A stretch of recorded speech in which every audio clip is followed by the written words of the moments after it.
Assalamualaikum to our lecturer, Associate Professor Dr. Muhammad Zaki bin Ahmad and my fellow friends.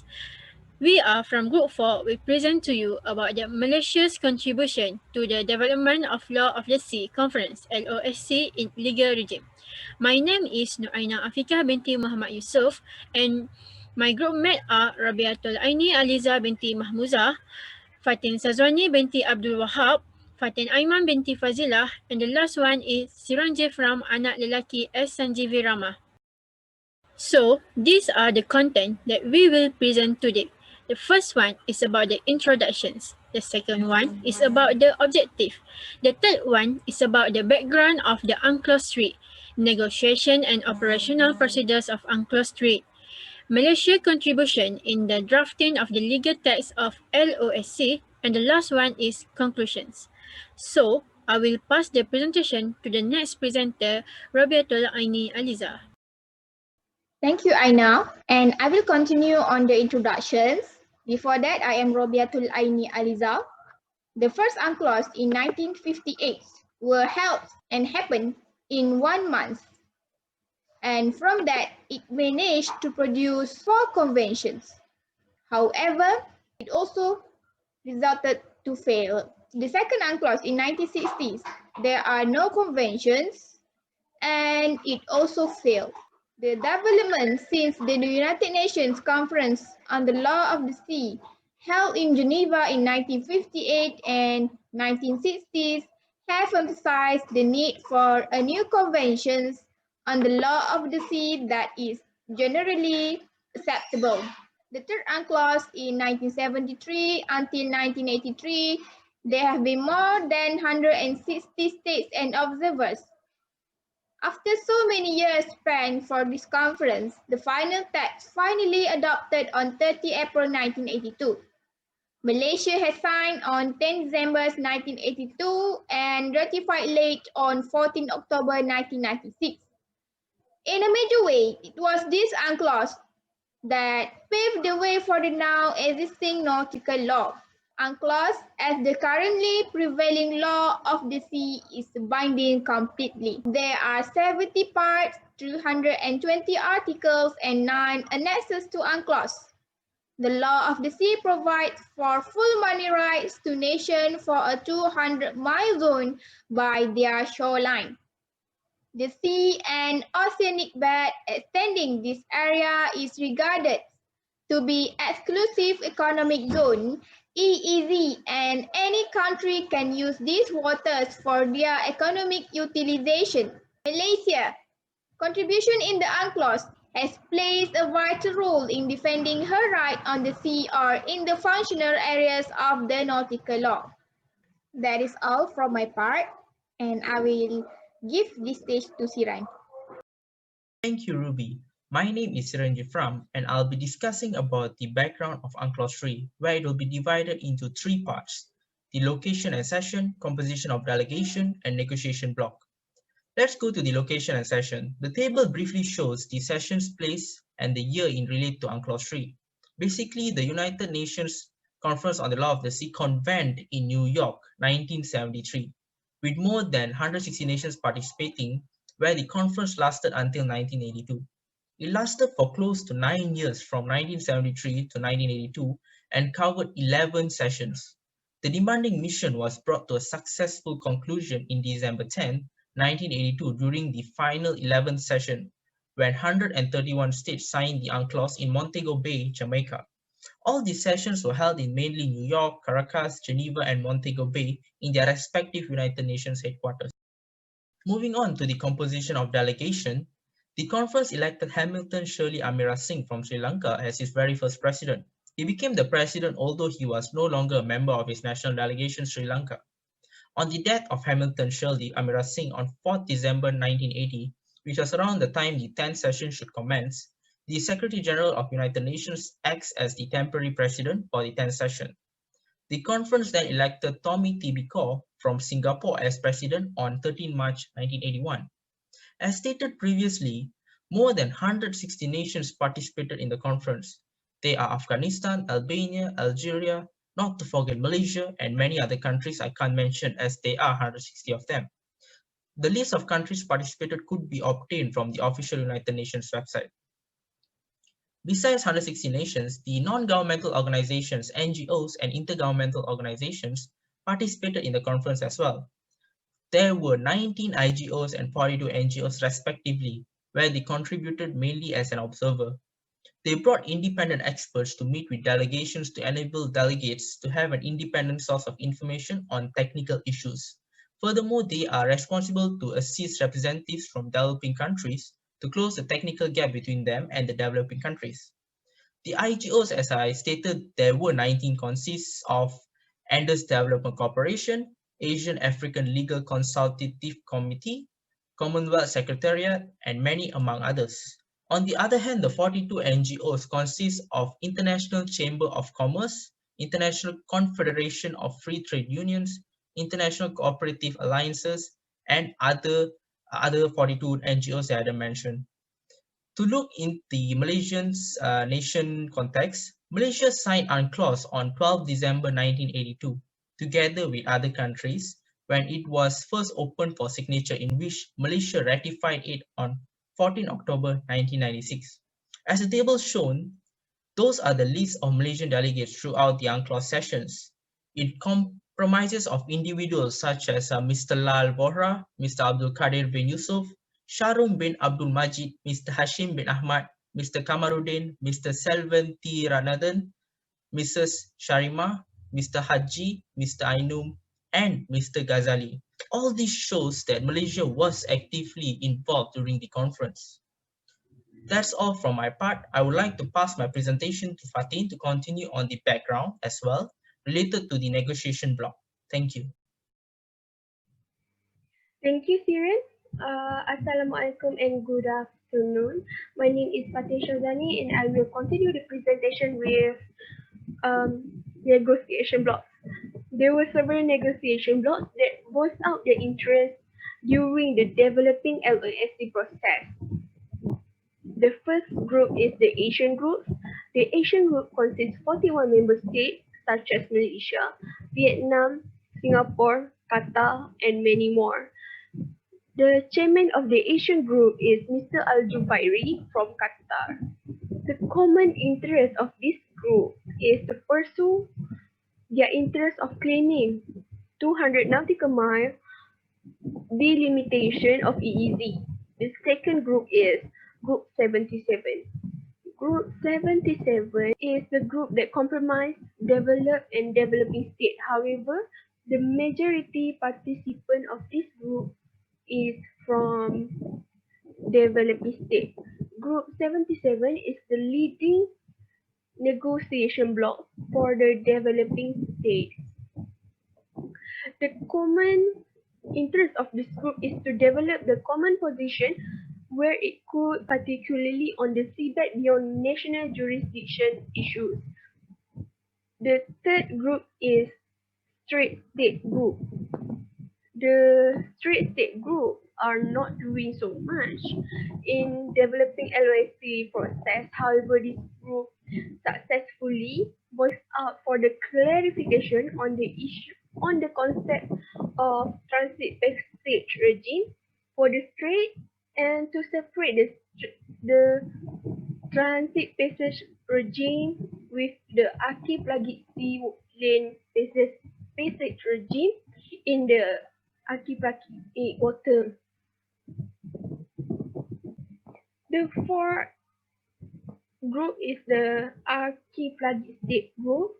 This group is consists Malaysia, Indonesia, Fiji, Mauritius, Bahamas, and the Philippines. This group interest is to protect the right of archipelagic state and to pursue the international recognition on the archipelagic strait baseline regime. The last is group of major maritime powers, which is also known as the group of five. This group consists United States of America, Soviet Union, United Kingdom, France, and Japan. If the things come out satisfactorily for the United States on some issues, It was due the part of group of five and their influence on the conference process. That's all for my part. Now I pass to Aina. Thank you. Thank you, Fatin. So I will continue the presentations with negotiation and operational procedures of UNCLOS 3. In these sessions, I will explain to you in three parts. The first is about the drafting committee. The second one is about the consensus voting.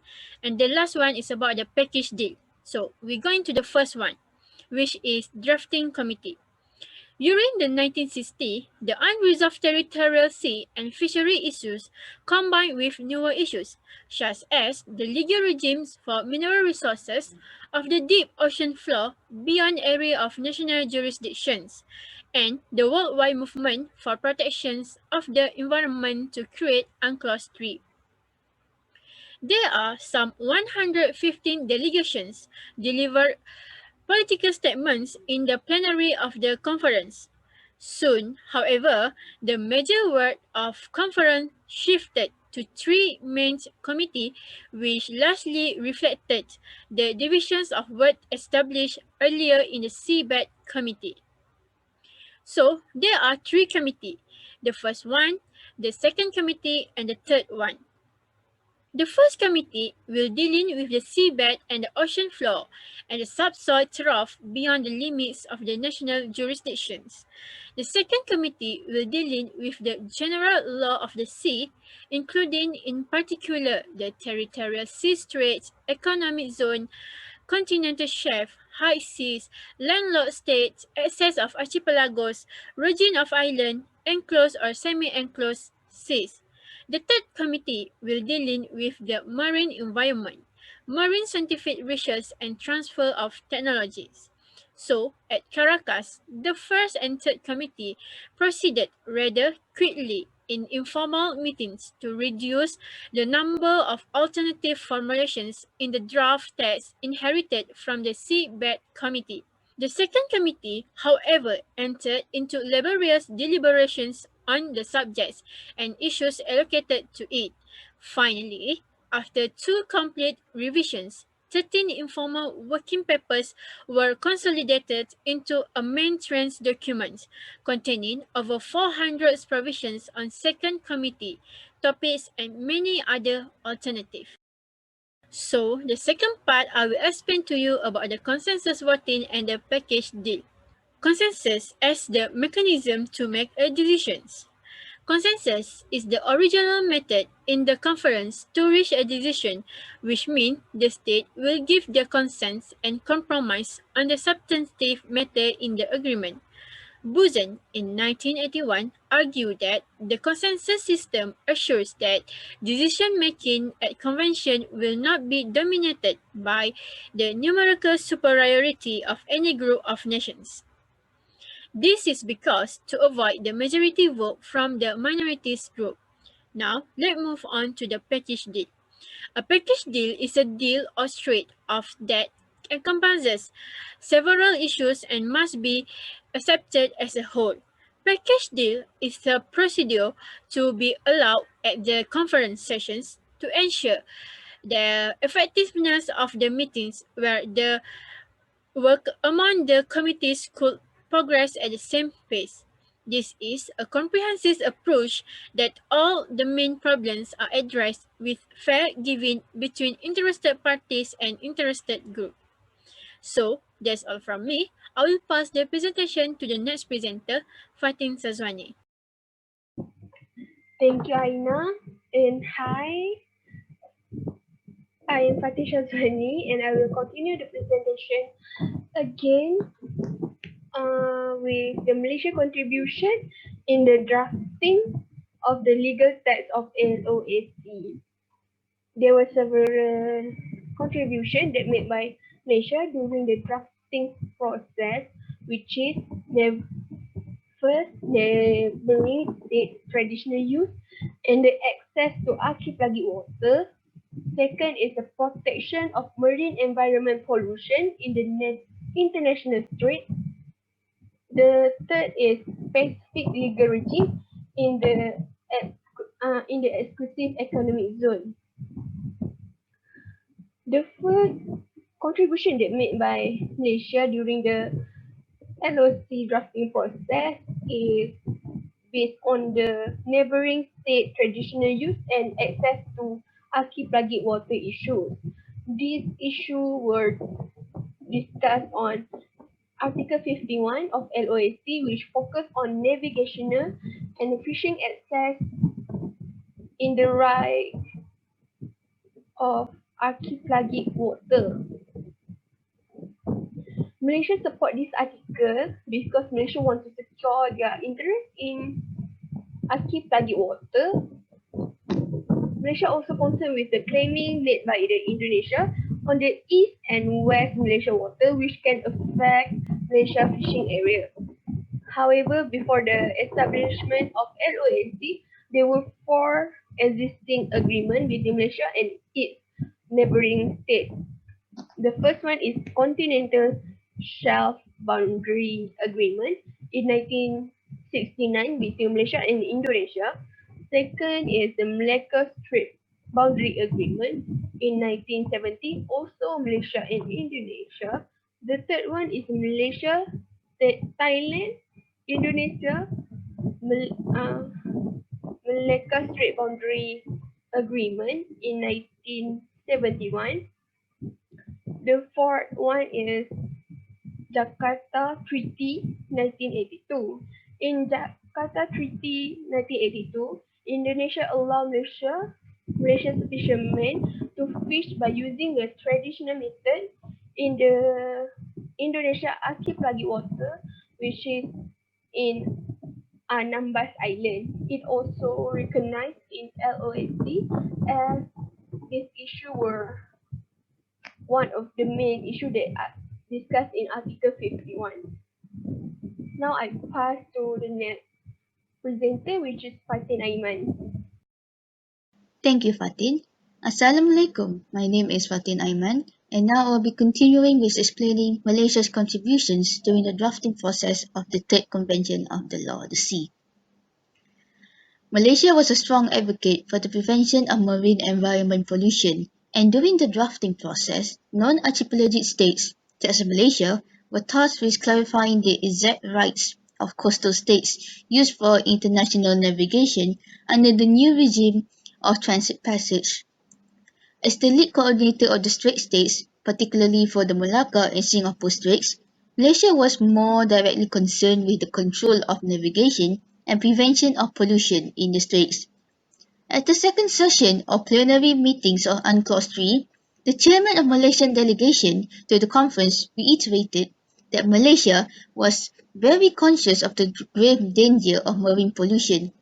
So little importance seems to be attached to the security and other legitimate interests and concerns of coastal states, which should not be expected to bear the cost of damage to the marine environment caused by pollution and accidents. This was due to the condition in the Malacca Straits at the time. As one of the most important international straits in the world, it was experiencing high volume of traffic, with an average of 150 vessels passing through each day. There were a lot of ship collisions, and because of this, oil discharge and oil spills were common concerns at the time. Although general cargo vessels account for most of the casualties, it is the number of tanker casualties that was of the greatest concern to the littoral states, because they possess the most potential to cause serious pollution damage to the environment. So, to protect the marine environment, Malaysia delegates have proposed during the fifth and sixth session for the second committee for the drafting of Article 42, which stated that the laws and regulation of states bordering straits under Clause 1B, the prevention, reduction, and control of pollution, by giving effect to applicable international regulation regarding the discharge of oil, oily waste, and other noxious substances in the straits. Malaysia, along with other archipelagic states such as Indonesia, was also in strong opinion for the amendments of the Exclusive Economic Zone for coastal states. Malaysia's motivation was to protect and develop its own coastal resources, for it was perturbed by its declining annual fishing resources caused by marine pollution, mostly generated by oil tankers passing by the straits. So, Malaysia's interest in asserting its sovereignty rights over the EEZ lies mainly in protecting the living resources within the zone from overexploitation and possible destruction by pollution. It also wanted to prevent any disputes and overlapping of waters, such as they were battling at the time for territory with Indonesia. As such, Malaysia has agreed for the drafting of Article 55, which specifies the legal regime of the exclusive economic zone. This article makes it clear that EEZ is a regime that is neither under the sovereignty of the coastal states nor part of the high seas, but a special sui generis regime. It provides that the exclusive economic zone is an area beyond and adjacent to the territorial sea, subject to the specific legal regime established in this part, under which the rights and jurisdiction of the coastal state and the rights and freedoms of other states are governed by the relevant provision of this convention. John Van Dyke, a renowned jurist attending the conference at the time, has commented that due to these circumstances on the Malaysian side, that more serious emphasis from the government that instant measure be constructed from the provision of UNCLOS 3. From this, the country can fully benefit from the access and exploitation of living and non-living resources of the zone, as well being enabling the state to continue developing its emerging fishing. That is all from me now. Now I will pass it back to Robiatul. Thank you, Fatin. So, in conclusion, the third UNCLOS that has produced 11 sessions in 9 years from 1973 to 1982 is one of the major compromises in the history of international treaty lawmaking. Malaysia has been an active participant in the Law of the Sea Conference since its independence in 1957. Malaysia has proposed and supported draft article, which is Article 42 on laws and regulations of states bordering states, Article 51 on navigational and fishing access and rights in archipelagic water, and on Article 55 on specific legal regime of the exclusive economic zone relating to transit passage. Malaysia signed on 10 December 1982 and ratified on 14 October 1996. With that, we thank you.